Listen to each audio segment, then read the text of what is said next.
Hello and welcome to Inside Edition to discuss national, regional, and international issues in depth. This year has been one of milestones, awards, and global recognition for the Kingdom of Bahrain, marking the latest and more definitive chapter in the journey towards achieving the aspired goals in telecommunication fields. Driven by continued investment in its world-class ICT infrastructure and the firm commitment to support its progress, Bahrain has topped a number of global performance indicators and introduced several cutting-edge initiatives and regulations so as to ensure efficiency of responding to the needs of consumers as well as increasing productivity. To know more about challenges and achievements of the telecommunications sector in the kingdom, we are pleased to be joined via Skype by the Acting General Director of Telecommunications Regulatory Authority, Sheikh Nasser bin Mohammed Al Khalifa, right after this.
Welcome back. Joining us in the studio via Skype is the Acting General Director of Telecommunications Regulatory Authority, Sheikh Nasser bin Mohammed Al Khalifa.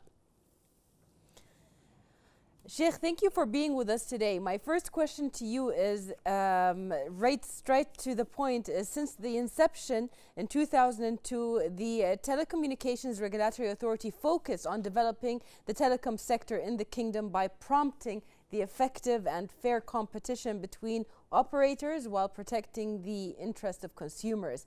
But what can you give us and our viewers from a brief about the authority's establishment and its structure? So first of all, thank you for having me. The TRA started after the telecommunications law came into effect in 2002.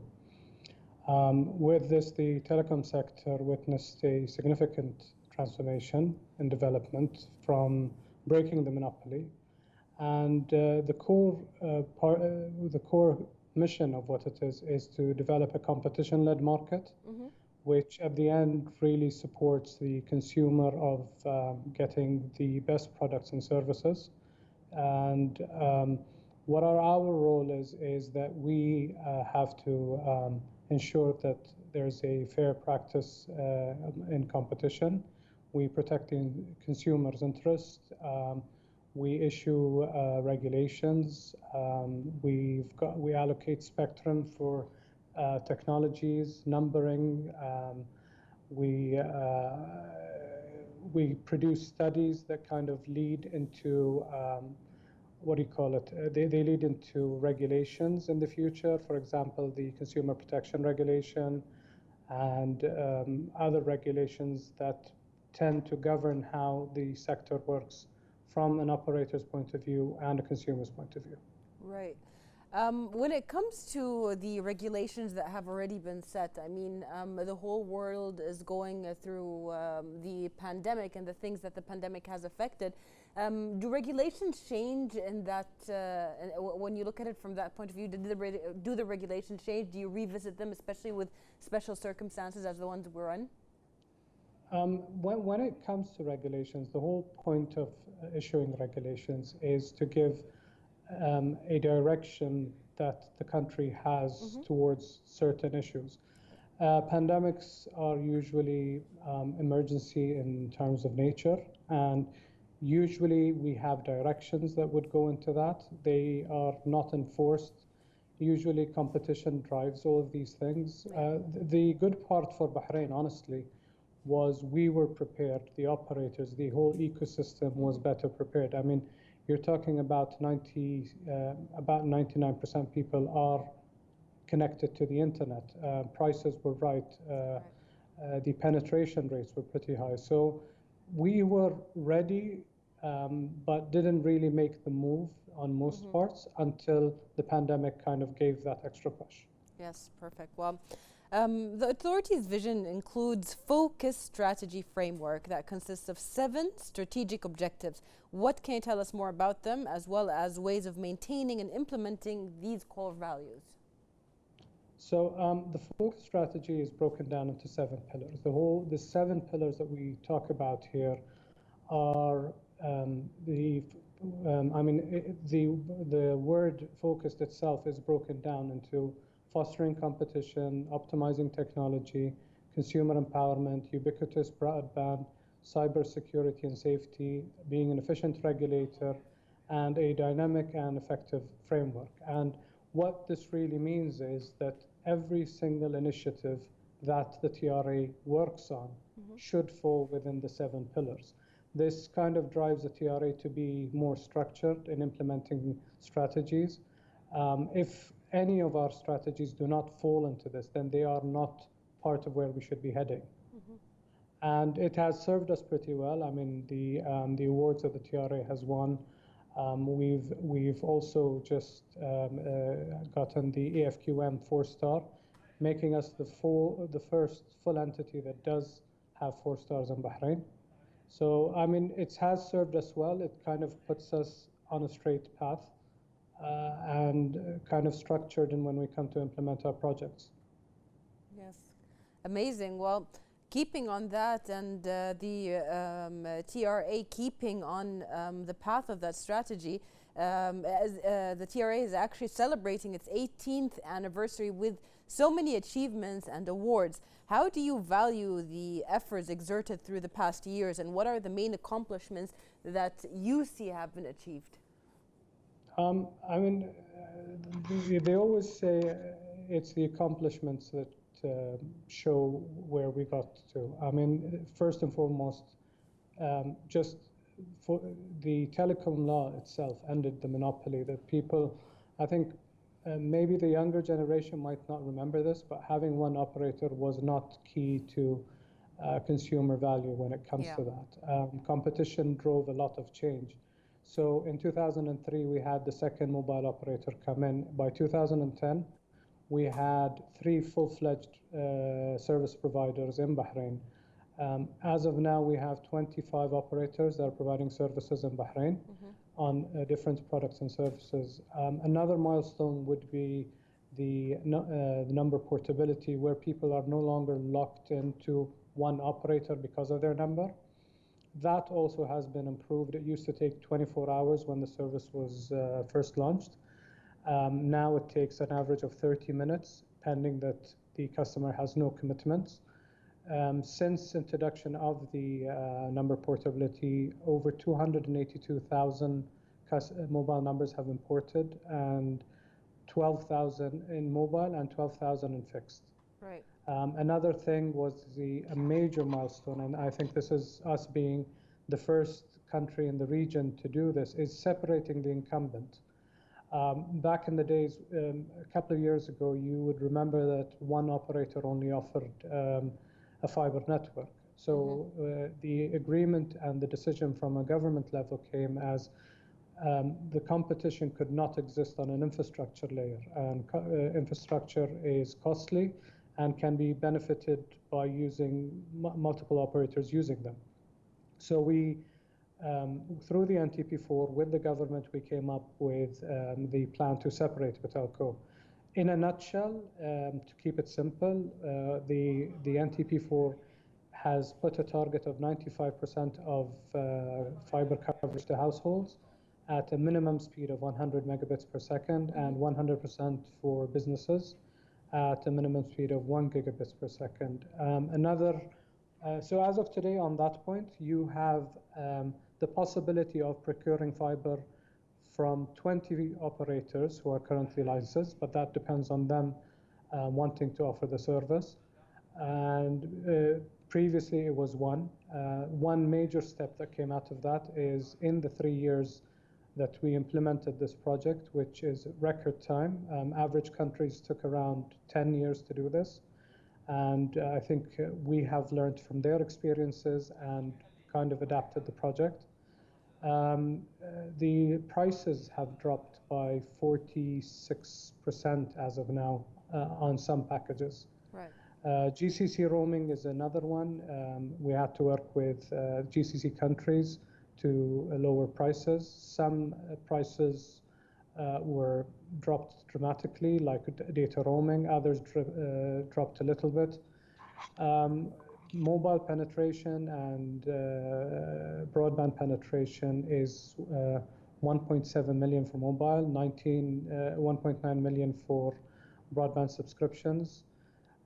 The subscriptions jumped from 2011 to 2020 by 97%. The service, the prices have dropped by around 73% between both services. We have a quality of service platform. We do mobile drive tests. We have the mobile towers, the telecom masts. We gauge, I think, over the last 4 years, 5,000 emissions from the towers, and these are publicly available on our websites. People have always had this fear that these towers have health hazards, and we have worked with keeping all the operators under the what we call the ICNIRP standard, which limits, which Bahrain, what it does, it gives you a certain threshold for each technology. Overall, Bahrain is 95% below these thresholds, so we are pretty good when it comes to that. And I think that's what comes to mind now. The list goes on. I just don't want to take too much of your time. Not at all. We would like you to take some of our time. Actually, as you have mentioned, when it comes to the health hazards, when it comes to these towers, we had a couple of prominent personalities that also on the show have mentioned that Bahrain's standardization, or the TRA standardization, when it comes to these things, are in favor of the people and the citizens and taking care of all of their needs and their health especially. Well, you also mentioned when it came to basically producing the fiber optics and laying them out. And in the past, as you have mentioned, there was only one company that has been providing it. And after that, other companies have been providing it, but people are questioning also if all the areas are covered, or if there's a plan to cover all of the areas in Bahrain in the near future. I mean, as it stands now, there are targets that have been set for BNet to cover Bahrain. The exact targets are reported by them, yet we have to confirm them as a regulator to make sure that they are. But they are required in the NTP4 to deliver it. Again, the NTP5 has just been announced and has been approved by His Royal Highness. And what that means is the target is 95%, and you have to understand that they will have to achieve it. Bahrain is, you know, the size of Bahrain makes it very simple for us to achieve these targets. But most of people now can get, I would not want to be quoted on a number, but a majority of numbers of households can get fiber. In the next 3 years, we would probably be past the 95% that has been set by the government. That's perfect. That's perfect. Well, one milestone also that has been reached, and you have mentioned this, the establishment of the BNet or the BNet in 2019 and the National Broadband Network. How large of an undertaking is this project, and what makes this significant? I think it is pretty large. Saying the word separated may seem simple, but I think this is a huge task, and I think one consultant once said this would probably be the biggest nightmare to a regulator, to separate a company, a vertically integrated company where all their functions are under one organization. Yeah. The average for countries ranges from 7 to 13 or 14 years. So that's the range that comes in. So it's about 10 years if you average it out. We were able to achieve majority of the tasks or the major important tasks in a matter of 3 years. So by the end of 3 years, we have 2 companies, 2 CEOs. We have a clear division between what company does what. Now, as we could say, we've got the pending issues that need to be closed out. But by now, all the operators now in Bahrain have access to fiber. And you may think of it as just being fiber optic to the home or businesses. Yeah. But I think this also, the ripple effect of this is the preparation of 5G. 5G now to be a better service, if I would say, that with qualities of services that should be achieved and the speeds that should be achieved would need a fiber backbone for them to connect to. So now operators also who run these towers can provide their towers with services that are connected through a fiber backbone. And this would save them a lot of money, and that investment in infrastructure would, at the end of the day, trickle down to the consumer. The more they can save on capex, which is the sunken cost in any business, the better it is that they can take this discount to the customer. Right. Added with competition, I think this would significantly drop prices down and raise the quality of services in Bahrain. Yes, yes.